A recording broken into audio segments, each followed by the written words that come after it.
O título do estudo de hoje é Escolhidos e Aceito em Cristo. Nós vamos estudar o texto de Efésios, capítulo 1, dos versos 3 a 14. Escolhidos e aceitos no Senhor Jesus Cristo. Era isso que o apóstolo Paulo queria inculcar na mente dos efésios.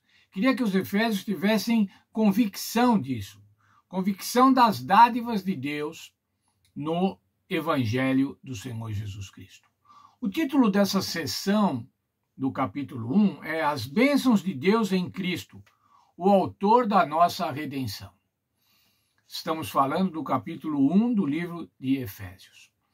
No verso 3, que também é o nosso verso para memorizar, ele diz assim: Bendito o Deus e Pai de nosso Senhor Jesus Cristo, que nos tem abençoado com toda a sorte de bênção espiritual nas regiões celestiais em Cristo. O que são essas bênçãos espirituais? São as bênçãos do Espírito. Como eu disse ontem, irmãos, muitas vezes nós estamos preocupados com bênçãos materiais, com posses, com bens, com saúde, com trabalho. Mas aqui o apóstolo Paulo está falando de bênçãos espirituais, bênçãos que são dadas aos crentes, disponíveis para os crentes. E elas vêm da onde? Elas vêm dos lugares celestiais, das regiões celestiais. Isso é, do local habitado por Deus. Os próximos versos, os versos 4 a 6, falam do plano da salvação. Vamos ler. Assim como nos escolheu nele antes da fundação do mundo para sermos santos e irrepreensíveis perante ele, e em amor nos predestinou para ele, para a adoção de filhos por meio de Jesus Cristo, segundo o beneplácito da sua vontade, para louvor da glória da sua graça, que ele nos concedeu gratuitamente no amado. Veja, irmãos, esse é o plano eterno da salvação. Um plano que o Senhor Deus estabeleceu, pensou antes da fundação do mundo.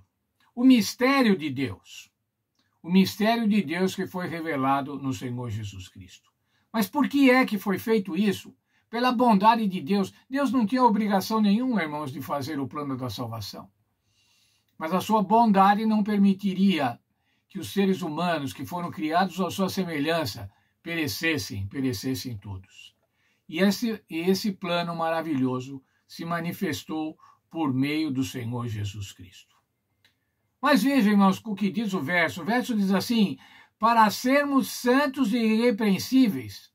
Ele nos escolheu para sermos santos e irrepreensíveis. Portanto, irmãos, o Senhor espera de nós uma resposta comportamental, uma resposta de atitude, uma resposta de modo de vida. O nosso modo de vida, assim como o modo de vida dos efésios, deve representar esta escolha que o Senhor fez, essa predestinação, como diz o verso 5. Ele nos predestinou para a salvação. Mas o que é isso, irmão? Será que ele nos predestinou e é uma coisa irreversível? Nós vamos ser salvos e absolutamente salvos e pronto? Não, irmãos, essa predestinação, para sermos filhos de Deus, ela depende do nosso consentimento. O Senhor quer que seja assim, essa é a predestinação. Mas não é assim que vai ser se nós não quisermos. Só será assim se nós formos adotados por meio de Jesus Cristo, como diz o verso 5. Se nós aceitarmos o Senhor Jesus Cristo, irmãos, essa predestinação se efetivará na nossa vida e nós vamos ser adotados como filhos de Deus. Mas ainda isso foi feito pela bondade de Deus. É a bondade de Deus que nos torna seus filhos adotivos. Mas para que é que nós devemos ser filhos adotivos? Para louvor da glória da sua graça. Da graça que ele nos concedeu, como diz o verso 6, gratuitamente, em Cristo. Aqui ele usa o termo no amado, o amado Senhor Jesus Cristo. Essa é a graça demonstrada no sacrifício de Jesus. A pergunta 1 da nossa lição fala sobre as regiões celestiais. conforme está no verso 3, e nós já falamos sobre isso, é a morada de Deus, o Pai e o seu Filho. Jesus Cristo. É o local onde o Senhor Jesus Cristo foi entronizado à direita do Pai. Alguns meses atrás nós estudamos essa lição. Mas ainda é o local da distribuição e da fonte das bênçãos. E é também um local de conflito cósmico. Veja que impressionante o texto da nossa lição. Os crentes têm acesso às regiões celestiais como a esfera em que as bênçãos espirituais são oferecidas por meio de Cristo. Embora as regiões celestiais tenham se tornado lugar de bênção para os crentes, ainda são local de conflito de poderes malignos que contestam a soberania de Cristo. Veja esses dois versos, irmãos. Efésios 3:10. Para que pela igreja a multiforme sabedoria de Deus se torne conhecida agora aos principados e potestades nos lugares celestiais. Ainda Efésios 6:12. Porque a nossa luta não é contra o sangue e a carne, e sim contra os principados e potestades, contra os dominadores desse mundo tenebroso, contra as forças espirituais do mal nas regiões celestiais. Portanto, irmãos, as regiões celestiais, da onde são encaminhadas todas as bênçãos espirituais para os filhos de Deus, lá também ainda é um local de luta pela alma de cada um de nós, pelas potestades e pelos principados. Veja agora, então, os versos 13 e 14, ainda de Efésios 1, falando sobre a obra do Espírito Santo.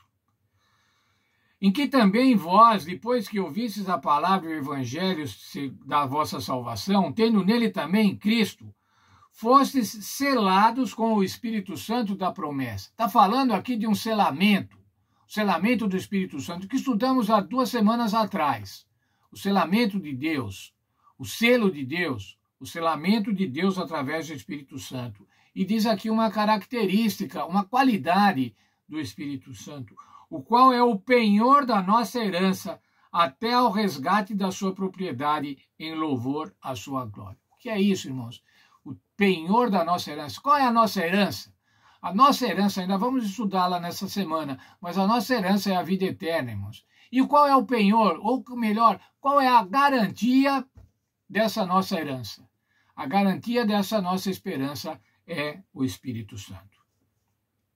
O Espírito Santo vai selar cada um de nós, garantindo, fazendo um pagamento antecipado desse nosso prêmio, desse prêmio gracioso, desse presente gracioso que é a vida eterna. Esse selamento do crente, irmãos, é a autenticação, é o sinal de pertencimento ao plano de Deus, é a garantia da nossa salvação.